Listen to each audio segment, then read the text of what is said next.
The azure waves stretched infinitely into the horizon, kissing the shore with gentle whispers as the sun painted the sky in hues of orange and purple. It was supposed to be paradise.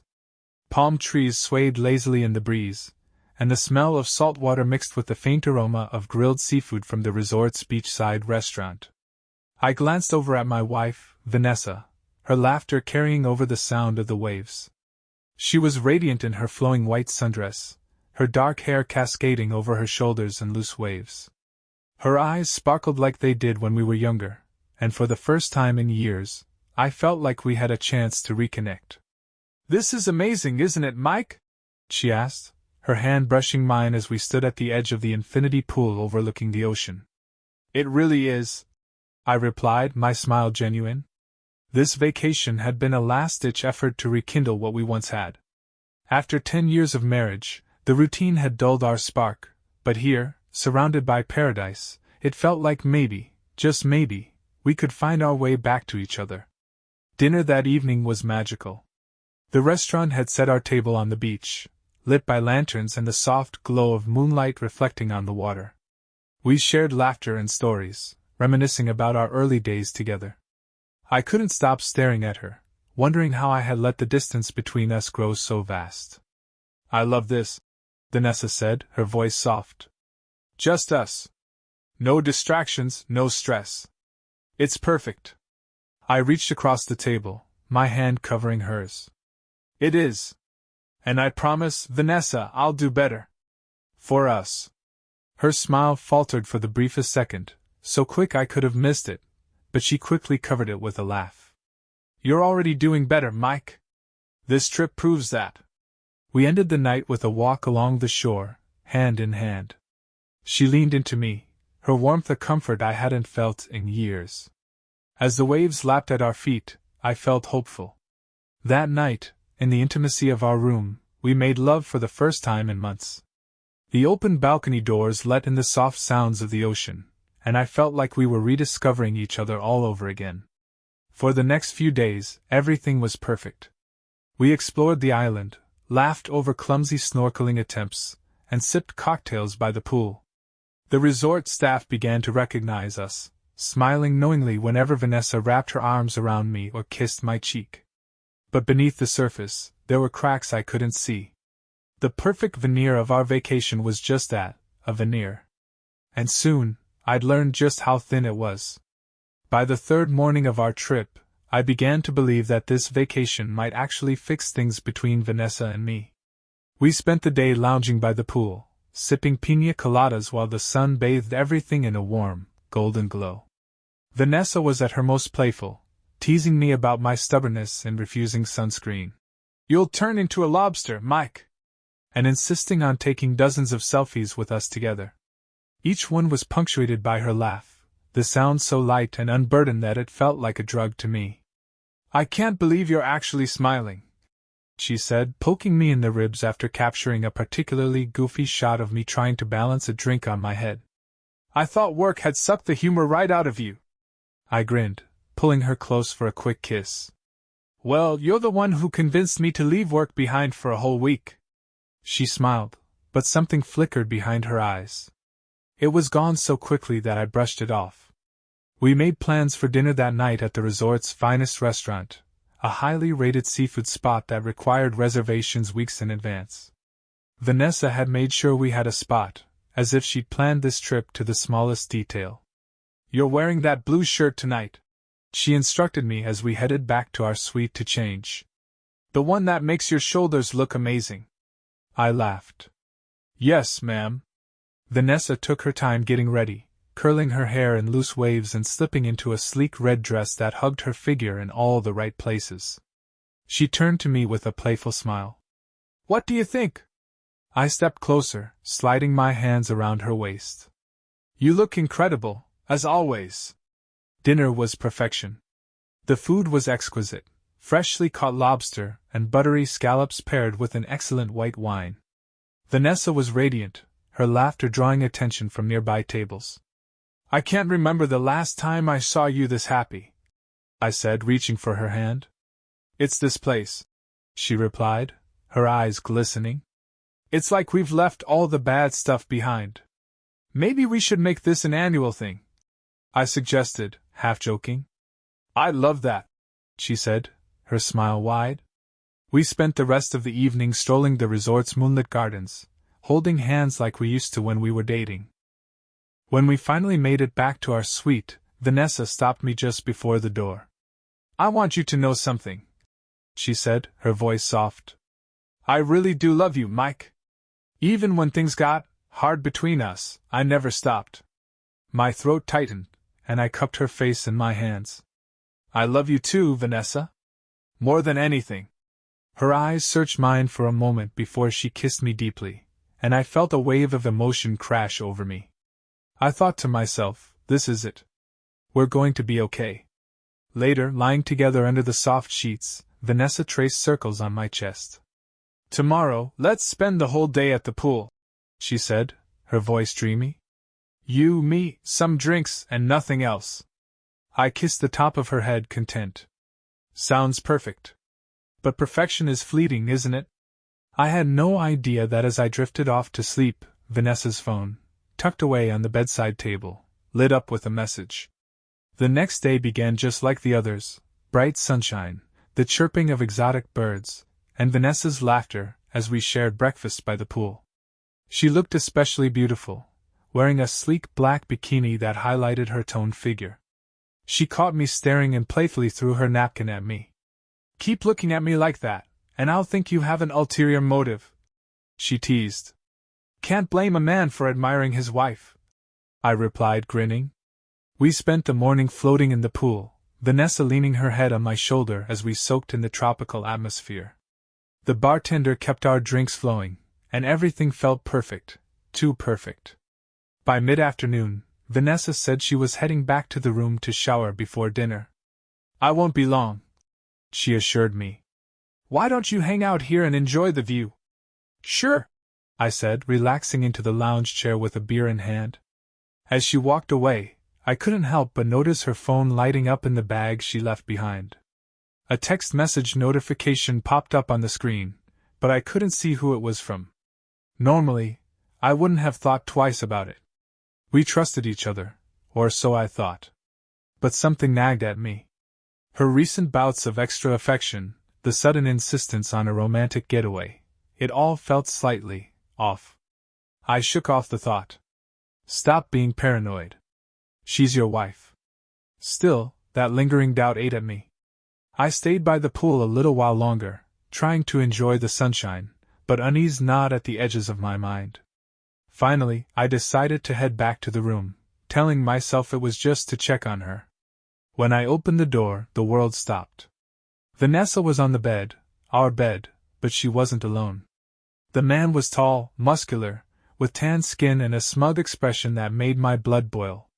They were tangled together in a state of undress, his hands roaming over her body as she laughed softly, whispering something in his ear. Time froze, but my heart thundered in my chest. My brain refused to accept what my eyes were seeing. This couldn't be real. This couldn't be Vanessa. She didn't notice me at first, too engrossed in her lover's touch. But when I stepped into the room, the door slamming behind me, her head whipped around. Mike! She gasped, scrambling off the bed. This isn't. Save it! I snapped, my voice like steel. My fists clenched at my sides, every muscle in my body trembling with rage. The man, her lover, stood grabbing his shirt from the floor. Hey man, I didn't know she was married, he started, raising his hands defensively. Get out. My voice was cold, measured, but my hands itched to hit something. Him. He grabbed his shoes and bolted, leaving Vanessa and me alone in the suffocating silence. She pulled a robe around herself, her face pale. Mike, let me explain. Explain what? I cut her off, my voice rising. That you were screwing some guy in the bed we're supposed to share? That this whole damn trip, was just a cover for your affair. It's not what you think, she said, tears pooling in her eyes. It just happened. Don't you dare tell me it just happened! I roared, slamming my fist against the wall. You made a choice, Vanessa. You didn't accidentally end up in bed with him. Her tears fell freely now, but I felt no pity. She tried to step closer, but I backed away, shaking my head. How long? I asked, my voice raw. What? How long has this been going on? How many times, Vanessa? She hesitated, and her silence was answer enough. I grabbed my bag and started throwing my clothes into it, the room spinning as rage and heartbreak battled within me. Mike, please, she begged, grabbing my arm. I'm sorry. It was a mistake, I swear. Don't touch me, I said, yanking my arm free. I trusted you. I came here because I thought we could fix things. But you... I broke off, unable to finish. She stood there, crying, as I zipped up my bag and stormed toward the door. Where are you going? She sobbed. Away from you, I said, slamming the door behind me. I wandered aimlessly around the resort, my mind reeling. The warm ocean breeze, the distant laughter of vacationers, the smell of tropical flowers, all of it felt surreal, like I was trapped in a bad dream. I ended up at the beach, sinking onto the sand as the waves lapped at my feet. My thoughts were a storm, memories flashing in my mind, Vanessa's laughter, our wedding day, the promises we made to each other. All of it felt like a cruel joke now. How long had this been going on? How many nights had she lied to my face while slipping into someone else's bed? I clenched my fists, digging them into the sand as anger churned in my gut. She had destroyed us. A part of me wanted to go back to the room, to scream at her until I was hoarse, to demand answers she probably wouldn't give. But another part, the part that still loved her, wanted to stay on this beach forever, where her betrayal couldn't touch me. My phone buzzed in my pocket, and I pulled it out, half hoping it was Vanessa begging me to come back. Instead, it was a text from her. Vanessa. Mike, please come back to the room. We need to talk. I'll explain everything. I love you. Please. I stared at the screen, my thumb hovering over the keyboard. Then, without replying, I shoved the phone back into my pocket. I couldn't face her, not yet. Instead, I headed to the poolside bar, where I ordered the strongest drink they had. I didn't even taste it, downing it in a few gulps before ordering another. Rough day? The bartender asked, giving me a sympathetic look. You could say that, I muttered. A few drinks later, the sharp edges of my emotions dulled, replaced by a haze that made it easier to breathe. I noticed a woman sitting a few stools down, her blonde hair catching the light. She glanced at me and smiled, a smile that was warm, inviting. Normally, I wouldn't have looked twice. But tonight, something inside me snapped. If Vanessa could throw away our vows like they meant nothing, then why should I cling to them? I moved to the stool next to her, the alcohol giving me a boldness I hadn't felt in years. Rough day? I asked, echoing the bartender's earlier words. She chuckled, her blue eyes sparkling. Something like that. You. The worst, I said honestly. We talked, and for a little while, I forgot about Vanessa, the affair, the pain. Her name was Ashley, and she was at the resort alone after a breakup. There was a loneliness in her eyes that mirrored my own, and before I knew it, we were laughing together, her hand brushing mine in a way that felt electric. Want to get out of here? She asked, her voice low. I hesitated for only a second before nodding. Back in her room, things moved fast. There was no tenderness, no pretense of romance, just raw, desperate need. Her kisses were hungry, her touch insistent, and I let myself drown in the sensation. For the first time since seeing Vanessa in that bed, I felt like I could breathe again. But afterward, as Ashley slept beside me, the guilt crept in. Not for cheating. I didn't owe Vanessa my fidelity anymore, but for how hollow it all felt. I stared at the ceiling, the weight of everything crashing down on me. I got dressed quietly, leaving Ashley a note that simply said, "Thank you." When I returned to the room Vanessa and I shared, the door was ajar. My stomach turned, expecting to find her with someone else again, but the room was empty. Except for the note. It sat on the bed, written on resort stationery. Her handwriting was shaky, the words smudged in places where her tears must have fallen. Mike. I'm so sorry. I've hurt you in ways I can never take back, and I know I don't deserve your forgiveness. I thought I loved him. I thought I wanted something different, something exciting, but I was wrong. You're the best thing that's ever happened to me, and I threw it all away. I understand if you can't forgive me. I just wanted you to know that I'm leaving. I'll book another room for the rest of the trip so you don't have to see me. When we get home, we can talk about everything. I'll respect whatever decision you make. I'm sorry. I love you. Vanessa ***. I crumpled the note in my fist, my vision swimming with tears of rage and frustration. She loved me? That was rich. If she loved me, she wouldn't have destroyed everything we built together. I wanted to hate her. I wanted to throw her lies back in her face, to scream until I couldn't speak. But all I felt was empty. I stayed in that room, staring at the crumpled note in my hand, the weight of everything pressing down on me. Vanessa was gone for now, but her words lingered like smoke from a fire, choking me with their empty apologies and shallow declarations of love. What did she expect? That I'd read her note, feel a surge of forgiveness, and beg her to come back? That we'd magically sweep this under the rug and pretend none of it had happened? I couldn't sit still anymore. The walls of the room seemed to close in around me, suffocating me with memories of what I'd witnessed. Her laughter with that stranger, the way she'd looked at him. It was burned into my mind like a scar. I grabbed my wallet and stormed out, needing to clear my head. The resort's nightlife was in full swing, the bar and dance floor teeming with people. It felt strange, being surrounded by so much life and celebration when my own world was falling apart. I found an empty stool at the bar and ordered a whiskey, downing it in one gulp before ordering another. Looks like you're trying to forget something, the bartender said, his tone casual. Trying to, I muttered. Out of the corner of my eye, I noticed a group of women near the bar, their laughter and bright smiles cutting through the haze of my anger. One of them caught my eye, a tall brunette with striking green eyes. She was beautiful in an understated way, her confidence magnetic. She noticed me looking and raised an eyebrow, her lips curling into a slight smile. Before I could second-guess myself, I walked over. What was the point of hesitation now?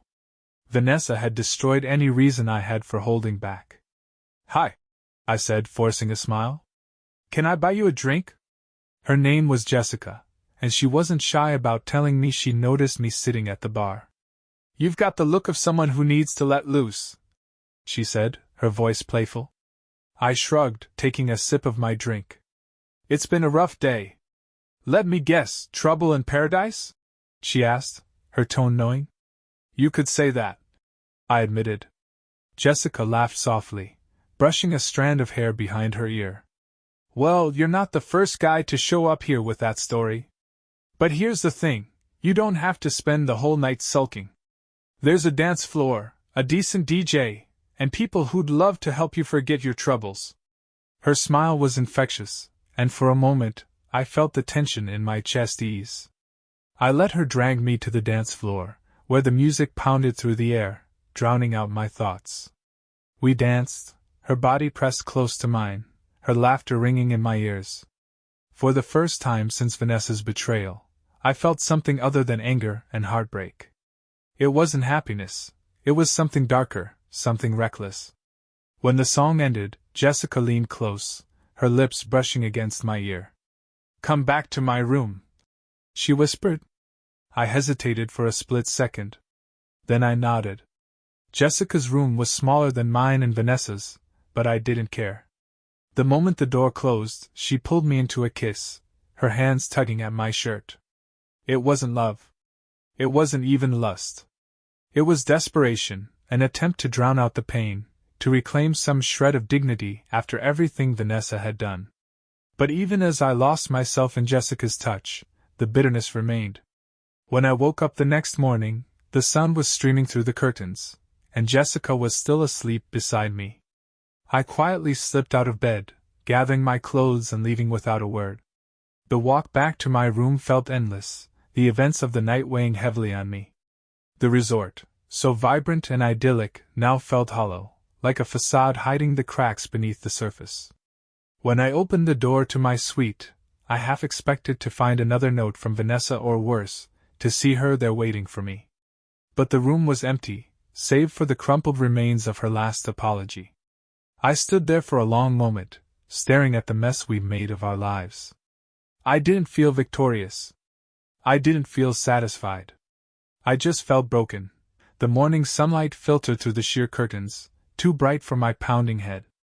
I sat on the edge of the bed, staring at the half-empty bottle of water I'd grabbed from the minibar the night before. My body felt as heavy as my thoughts. Vanessa was still gone. The bed across the room looked untouched, perfectly made like the cleaning staff had been through while I was out. It was fitting, cold, sterile, devoid of the warmth I once associated with us. I checked my phone. No messages from her this time. A part of me was relieved, but another part, a part one hated, felt the sting of rejection. She'd betrayed me, yet I still couldn't shake the ghost of what we once had. The resort was waking up around me. Families walked toward the beach, couples laughed over breakfast on their balconies, and staff bustled about with their daily routines. I stayed in the room, letting the minutes drag by as the weight of last night sank in. Jessica had been nothing more than a bandage on a wound too deep to heal with fleeting comfort. Her perfume still clung to my shirt, and the memory of her touch now felt cheap, hollow. I thought sleeping with someone else would give me some sense of satisfaction, but all it did was add another layer to the mess my life had become. By the afternoon, my anger bubbled back to the surface. I decided I wasn't going to sit around feeling sorry for myself. If Vanessa thought she could leave me wallowing in the aftermath of her betrayal, she was wrong. I went looking for her. I walked through the resort, scanning the pool, the bar, the garden paths. Part of me didn't want to find her. I didn't know what I'd do or say if I did, but the other part demanded answers. I deserved to confront her, to force her to face what she'd done. I found her on the beach, sitting on a lounge chair with a drink in hand. She wasn't alone. My stomach twisted when I saw him, the same guy from our room, the one who'd slinked out like a coward. He was sitting beside her, his body angled toward hers, his hand casually resting on the arm of her chair. They looked too comfortable, too familiar. I didn't even think. My legs carried me forward before I could stop myself. "Enjoying yourselves?" I asked, my voice louder than I intended. Vanessa jumped, her drink sloshing in her glass as she turned to face me. Her eyes widened, and for a moment she looked genuinely panicked. "Mike," she started, standing up. "This isn't—" "Don't," I snapped, cutting her off. My gaze shifted to the man still sitting there, his expression unreadable. "You! What the hell are you still doing here?" He stood, raising his hands like I was a threat. "Hey man, I didn't know." "Save it," I barked. "You knew exactly what you were doing."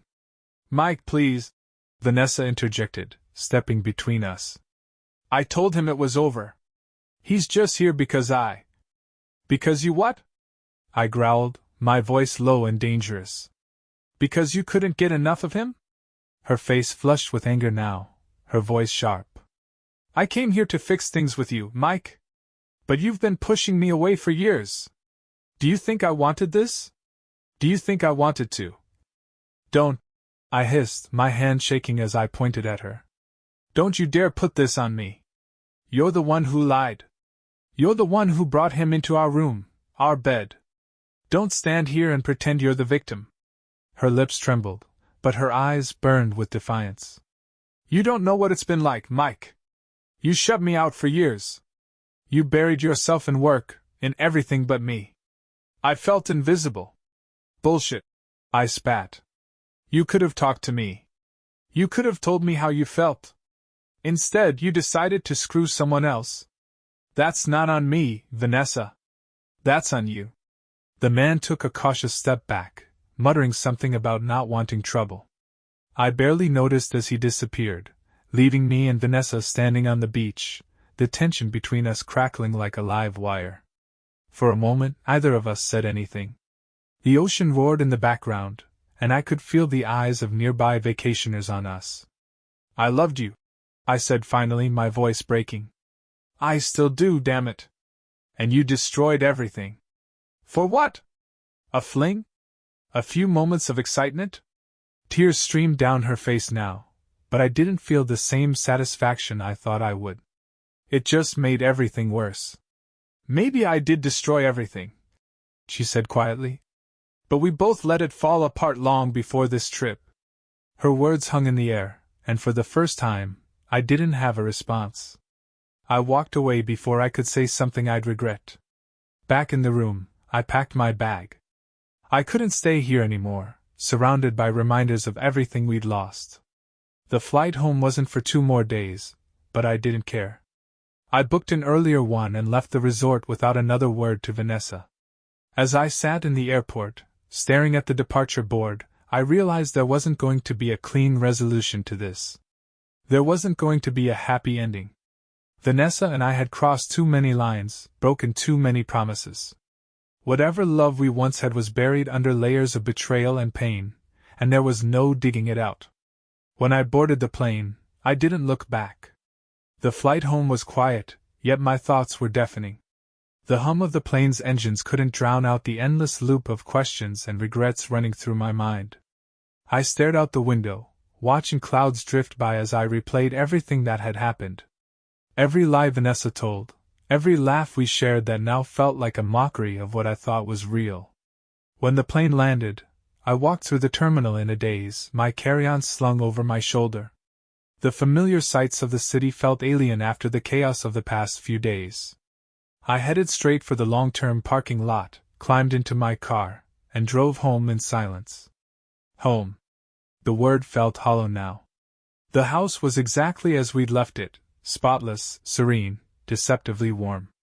I dropped my bag by the door and stood in the entryway, staring into the emptiness. This was where Vanessa and I had built our life together, where we'd laughed, argued, celebrated, and grieved. Now it felt like a stage set for a play that had already ended. I went to the kitchen and opened the fridge, grabbing a beer without bothering to pour it into a glass.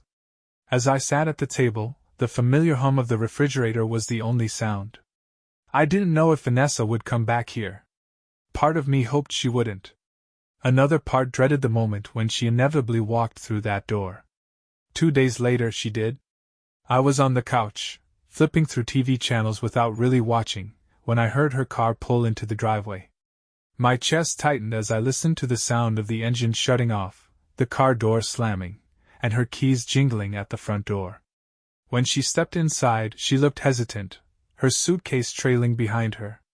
Her face was pale, her eyes red-rimmed like she hadn't slept in days.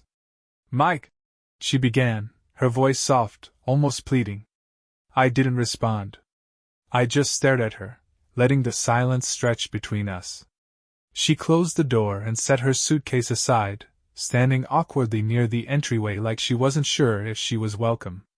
"I didn't think you'd be here," she said finally. "Where else would I be?" I asked, my tone flat. She flinched at the coldness in my voice. I didn't think you'd want to see me." I let out a humorless laugh. "You thought right." Vanessa's shoulders sagged, and she moved to sit on the armchair across from me. For a moment she said nothing, her hands wringing in her lap. "I know I don't have the right to ask you for anything," she said eventually, her voice trembling. "But I need to know if we can fix this." "Fix this?" I repeated, the bitterness in my tone cutting like a blade. "You think this is something that can be fixed?" Her eyes filled with tears. "Mike, I made a mistake. I know I did. But I love you. I don't want to lose you." "Love?" I spat. "You don't love me, Vanessa. You love the idea of me, the stability I gave you. If you loved me, you wouldn't have done what you did." She broke down, sobbing into her hands. "I don't know why I did it. I don't know what's wrong with me." I stared at her, my heart a battlefield of emotions, anger, sadness, disgust, and something that might have been pity. "You don't know what's wrong with you," I said, my voice low.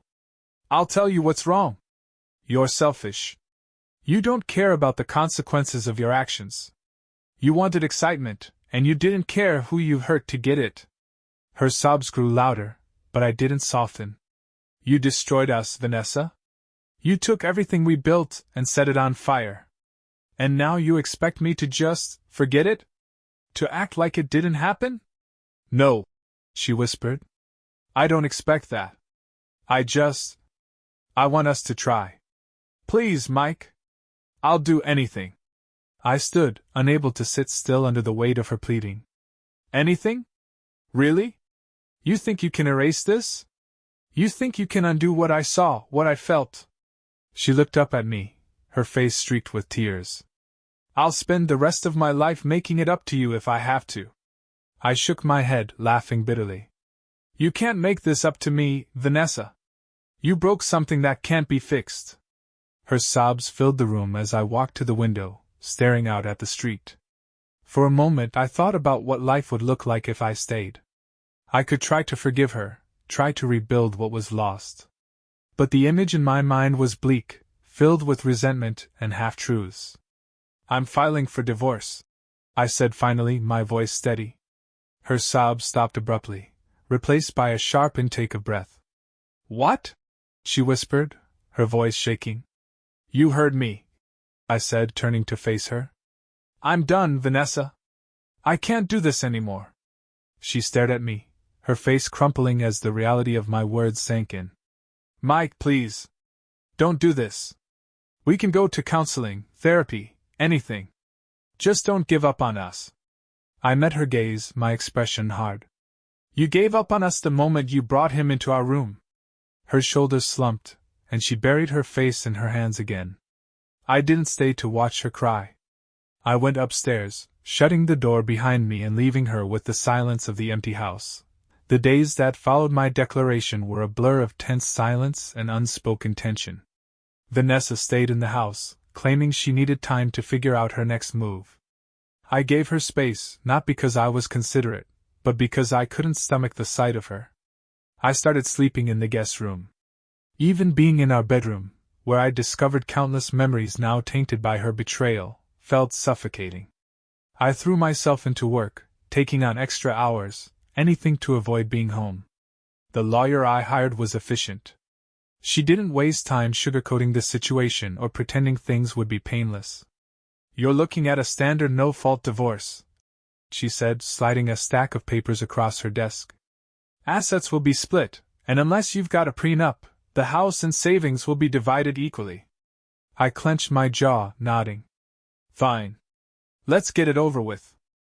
Her gaze softened. Are you sure this is what you want? Divorce isn't just a clean break, it's messy. Painful. It can be expensive, too. Some couples choose to work through infidelity, and I've seen it happen. I shook my head. There's nothing to work through. I've made my decision. When I told Vanessa, the fallout was immediate. You're throwing everything away, she shouted, her voice echoing in the living room. I'm not throwing anything away, I shot back. You did that when you decided to screw someone else. Her face twisted with anger and desperation. People make mistakes, Mike. One mistake, and you're willing to destroy our entire marriage? One mistake? I laughed bitterly. It wasn't one mistake, Vanessa. It was a deliberate choice. You planned it, you lied about it, and you let it happen. Don't stand here and act like this was some accident. I didn't mean to hurt you, she cried, tears streaming down her face. Too late, I said coldly. She threw her hands up in frustration, pacing the room. What about the house? The life we've built? What about everything we've worked for? You should have thought about that before, I said, my voice sharp. You don't get to cry about what you lost after you threw it all away. Her sobs grew louder, and for a moment, I almost felt pity. But then I remembered her with him, her laughter in our bed, and the pity dissolved. The paperwork was filed within a week, and the reality of the situation began to set in.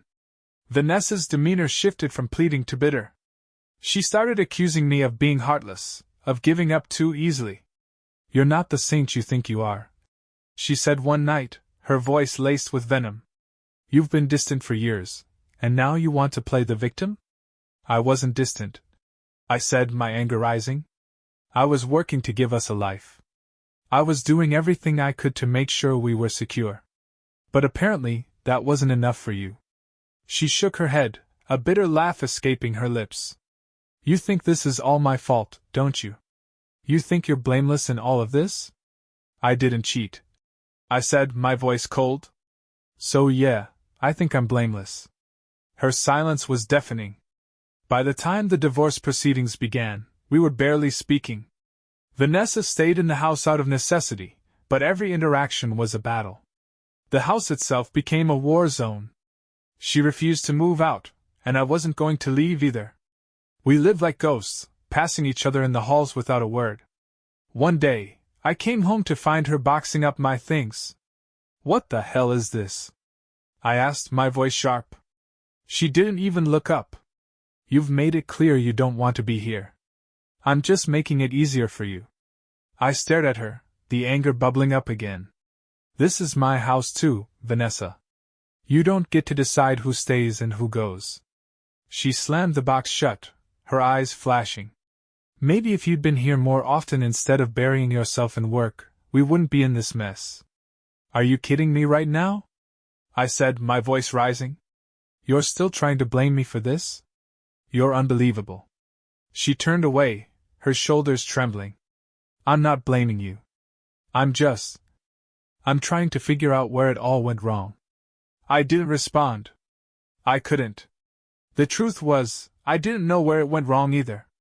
But I knew one thing for sure, it couldn't be fixed. The first court date came and went in a blur of paperwork and legal jargon. My lawyer handled most of it, while Vanessa sat across the room, her expression unreadable. Afterward, she tried to talk to me in the parking lot. Mike, please, she said, her voice soft. This doesn't have to end like this. I turned to her, my face hard. It already has. She looked like she wanted to say more, but I walked away before she could. The house felt emptier by the day, even with both of us still living in it. As I packed my things, I couldn't shake the feeling that I was leaving more than just a home. I was leaving behind a life I'd spent years building, a life that Vanessa had destroyed with a single choice. There were no winners here, only ruins. As the divorce dragged on, it became clear that the process would take a toll far beyond the emotional. The splitting of assets, the constant back and forth between lawyers, and the stifling atmosphere of the house were relentless reminders of how far we'd fallen. Vanessa had shifted her strategy yet again. Her pleading gave way to bitterness, which eventually morphed into something colder: calculation. She wanted the house, and she made no effort to hide it. You're the one who wants out, she said during one particularly tense discussion. Why shouldn't I keep the house? You can afford to start over. I stared at her, incredulous. This isn't just your house, Vanessa. We built this together. And you're the one tearing it apart, she snapped. I laughed bitterly. I'm tearing it apart. You're unbelievable. The argument escalated until I walked out, slamming the door behind me. I didn't care where I went, I just needed to be anywhere but there. Over the next few weeks, the house became an unbearable battleground. We communicated only through notes on the kitchen counter or terse texts. The once familiar warmth of our home had turned icy, and every corner of it seemed to echo with the weight of our shared failures. One evening, I came home to find Vanessa sitting at the dining table with an open bottle of wine. She looked up as I walked in, her eyes glossy but sharp. We need to talk, she said, her voice steadier than I expected. I hesitated, then sat across from her, my arms crossed. What now? I want to end this, she said, pouring another glass of wine. This fighting, this bitterness, it's killing both of us. I raised an eyebrow. You think I want this? You think I enjoy living like this? She sighed, swirling the wine in her glass. I know I screwed up, Mike. But you're not perfect either. You've been holding this over my head since it happened, like it's the only thing that defines us. Because it does, I said sharply. You destroyed any chance of us being more than this. Vanessa looked down at her glass, her fingers trembling slightly. "I miss who we used to be," she said softly. "Before the distance. Before everything got so hard." I leaned back, crossing my arms. "You don't miss me, Vanessa. You miss the idea of me, the version of me that doesn't exist anymore." Her silence spoke volumes. The final court date came faster than I expected. Our lawyers had hammered out the details. Vanessa would keep the house, and I would take the savings. It wasn't ideal, but I didn't care anymore. I just wanted it to be over. We sat on opposite sides of the courtroom, our lawyers speaking for us as if we were strangers. I barely glanced at Vanessa, focusing instead on the cold, impersonal rhythm of the proceedings. When it was over, the judge signed off on the paperwork, and the gavel fell. Just like that, it was done.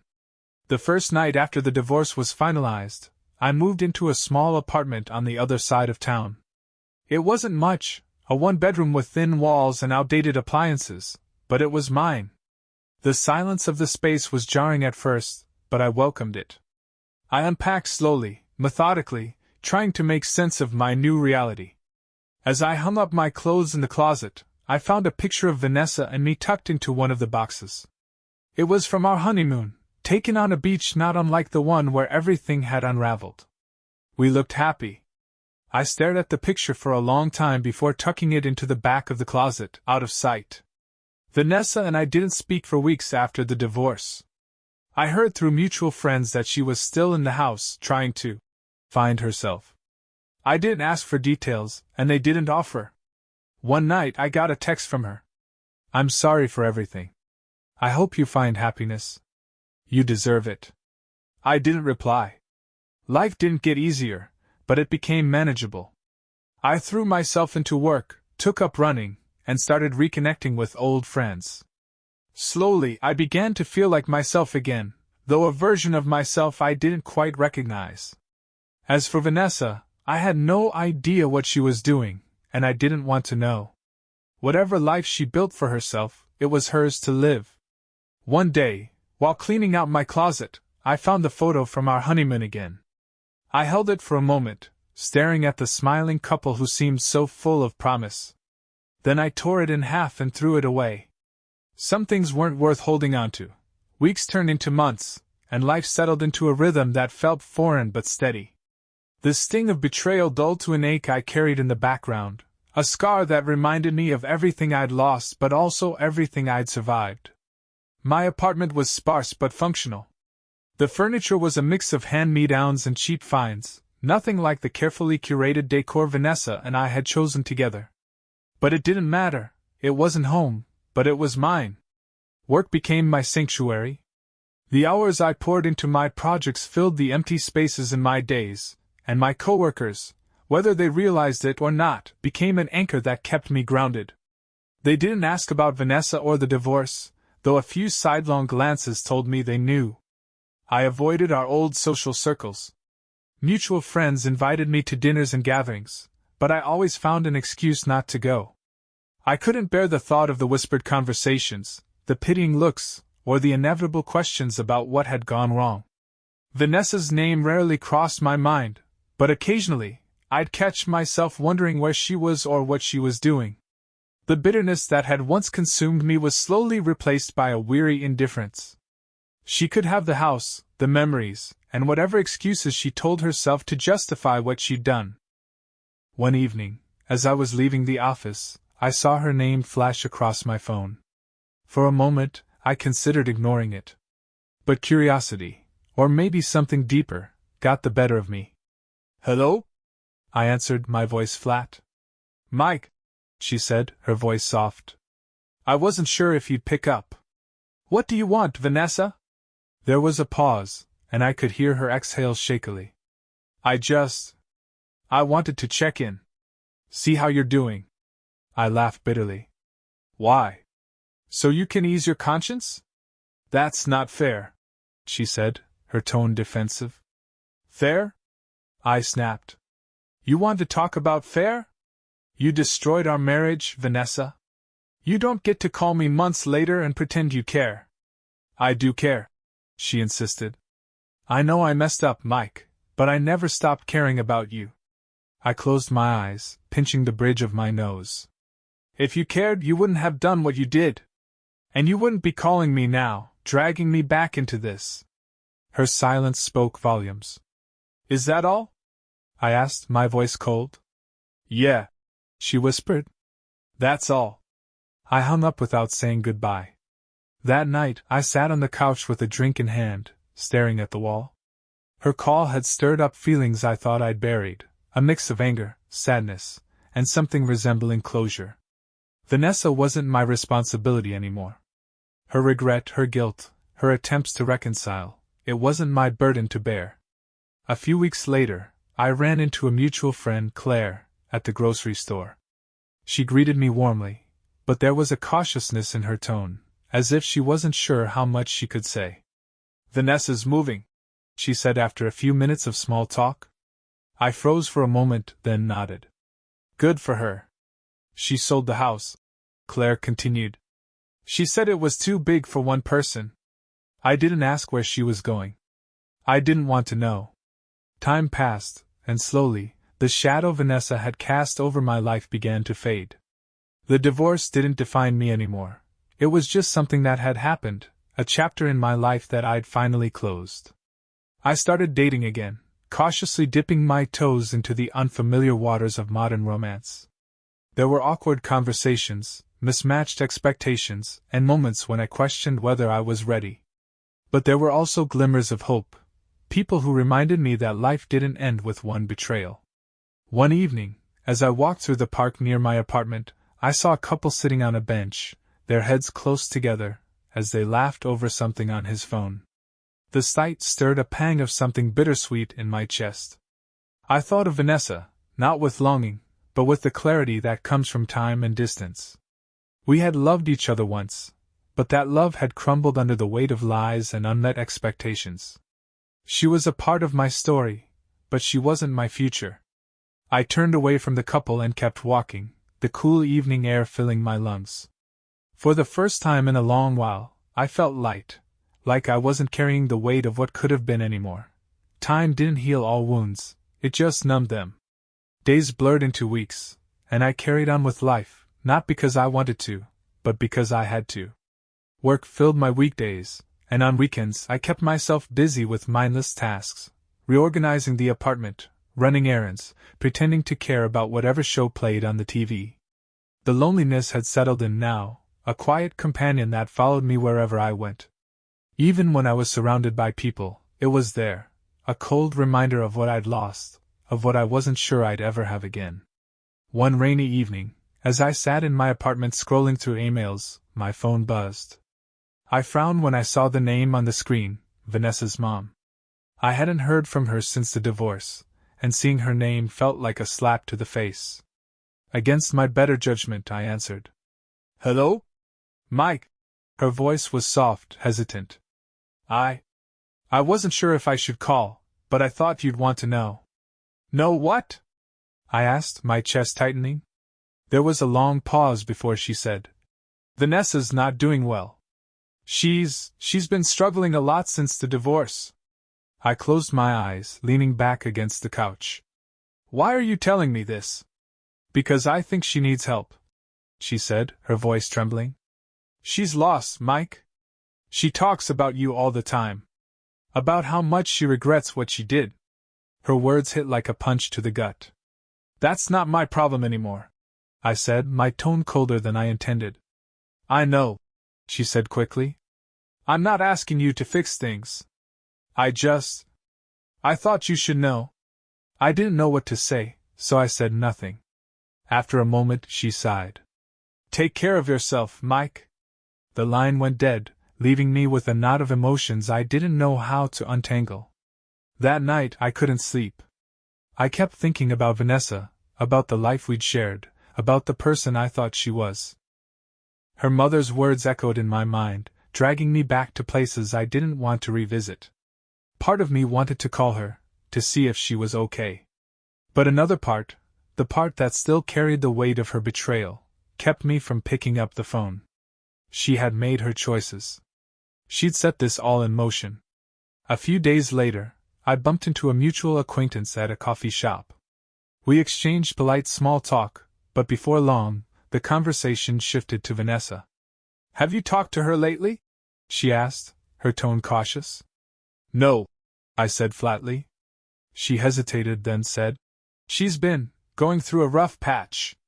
I think the divorce really messed her up." I forced a tight smile. "That's unfortunate. She's been drinking a lot," she continued, lowering her voice. "And there's been some talk about her seeing someone for, help." I nodded stiffly, not trusting myself to speak. The conversation lingered in my mind long after I left the coffee shop. I didn't know why it bothered me so much. Vanessa wasn't my responsibility anymore. Her struggles, her choices, they weren't mine to carry.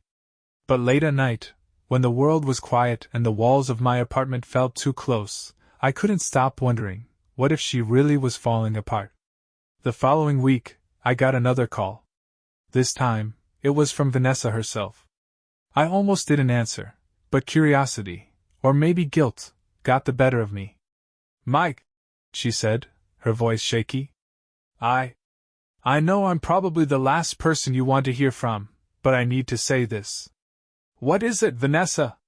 I asked, keeping my tone neutral. "I'm sorry," she said, her voice cracking. "For everything. For hurting you, for ruining what we had. I wish I could take it all back." Her words stirred something in me, anger, sadness, pity. "It's too late for that," I said quietly. "I know," she said, choking back a sob. "I know I can't undo what I did. I needed you to know how much I regret it." The silence between us was heavy, filled with everything we couldn't say. "Take care of yourself, Vanessa," I said finally, my voice hollow. "You too," she whispered, her voice breaking. I hung up and stared at the phone, a strange emptiness settling over me. I didn't hear from her again after that. Life went on, but the scars remained. Vanessa's betrayal had carved a wound so deep that even time couldn't fully heal it. I dated occasionally, but every relationship felt like a pale imitation of something I'd lost long ago. And sometimes, late at night, I wondered if she felt the same way, if she sat alone in the house we once called home, haunted by memories of what could have been. Years passed, though they didn't feel like they had. Time had a strange way of dragging and speeding up at once, leaving me feeling like a passenger in my own life. I was still in the same apartment, still working the same job, still carrying the same scars that had never quite healed. I never saw Vanessa again after that last phone call. I heard about her occasionally through mutual acquaintances or social media posts that popped up uninvited in my feed. She had moved to a smaller town upstate, started working for a nonprofit, and according to one friend, had joined some support group. "She's changed," they'd said once, as if that was supposed to mean something to me. But change wasn't enough. Some wounds couldn't be undone, some bridges couldn't be rebuilt. I had spent years trying to convince myself that I didn't care what happened to her, and yet, on some nights, when the loneliness wrapped itself around me like a second skin, I couldn't help but wonder. One cold autumn afternoon, as I walked home from the office, I stopped at a small cafe I used to avoid, a place Vanessa and I had frequented during our better days. I ordered a coffee and sat by the window, watching the world pass by. That's when I saw her. She was across the street, standing at a bus stop with her hands tucked into her coat pockets. Her hair was shorter now, streaked with gray that hadn't been there before. She looked older, more tired, but there was something softer about her, something that hinted at a person who had finally come to terms with the life she'd made for herself. She didn't see me. The bus arrived, and she climbed aboard, disappearing into the blur of city life. I sat there for a long time after that, staring at the spot where she'd been. A part of me wanted to chase after her, to say something, anything. But I stayed where I was, my coffee growing cold in front of me. That night, I went through the few mementos I still had from our marriage. They were tucked away in a shoebox at the back of my closet, forgotten but not discarded. I pulled out old photographs, letters, and the cards we'd exchanged on anniversaries. One picture caught my eye. It was from our first year together, a candid shot of us laughing at a park. We looked so young, so full of hope and possibility. I stared at it for a long time before placing it back in the box. I sealed the box with tape and carried it to the dumpster behind the building. One by one, I dropped the contents inside, watching as the remnants of our life together disappeared into the void. The next morning, I woke up early and went for a run. The air was crisp, the streets quiet, and for the first time in years, I felt something close to peace. Not happiness, not closure, just a quiet acceptance of the way things were. Vanessa had been a part of my life, a part of my story, but that chapter was over. There would be no reconciliation, no grand epiphany, no happy ending. And that was okay. Some stories didn't end with redemption or forgiveness. Some just ended. With that thought I kept running, the world stretching out before me, endless and unknown.